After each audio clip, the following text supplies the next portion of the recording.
உலகத்திலே மிக அழகிய கட்டிடங்களில் ஒன்று பாலஸ்தீனத்தில் உள்ள குப்பத்துல் சஹ்ரா, டோம் ஆஃப் த ராக். ஒரு நாட்டோட அடையாளமாகவே திகழ்ற இந்த அழகை பார்க்கணுன்றது கோடிக்கணக்கான மக்களுடைய கனவு.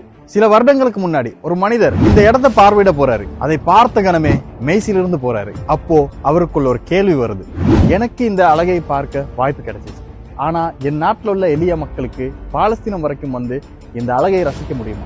இந்த ஒற்றை கேள்விக்கான விடைதான் இன்று இலங்கையில் காத்தாங்குடியில் கம்பீரமாக நிற்கும் இந்த அக்ஸா பள்ளி. இது வெறுமனே பாலஸ்தீன பள்ளிவாசலை போல கட்டப்பட்ட இன்னொரு கட்டிடம் இல்ல. இந்த கட்டிடத்தை உருவாக்கிய எம்எல்ஏ இஸ்புல்லா அவர்கள் நிர்வாகிகளிடம் ஸ்பெஷல் பெர்மிஷன் வாங்கி பல நாட்கள் அங்கே தங்கி ஒவ்வொரு சென்டிமீட்டர்களையும் வீடியோக்களா படங்களா அளவெடுத்து சேகரிச்சிருக்கிறாரு. அதோட நிக்கல, இதே வடிவத்தில் அப்படியே இலங்கையில் உருவாக்க சர்வதேச நிபுணர்களை தேடி பிடிச்சு இந்தியா, மக்கா, துருக்கி, ஈரான் பல நாடுகளில் இருந்து அரிய பொருட்களையும் கலைஞர்களையும் வரவழைச்சு சுமார் 8 வருடங்கள் இரவும் பகலுமாக போட்ட உழைப்பு தான் இந்த அற்புதம்.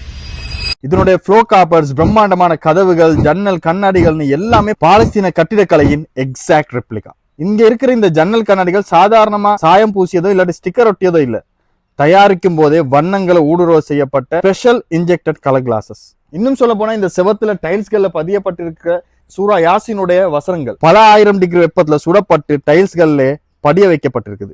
இன்னைக்கு பாலஸ்தீனம் வரைக்கும் போக முடியாத ஆயிரக்கணக்கான இலங்கை மக்கள் தங்களுடைய சொந்த நாட்டிலேயே இந்த வரலாற்று சிறப்புமிக்க அற்புதத்தை பார்த்து பூரிப்படைகிறாங்க. ஒரு மனிதன் சுயநலமாக யோசிக்காம எனக்கு கிடைச்ச இன்பம் என் சமூகத்துக்கும் கிடைக்கணும்னு நினைத்ததனால உருவாக்கப்பட்டதுதான் இந்த மாபெரும் கலைப்படைப்பு.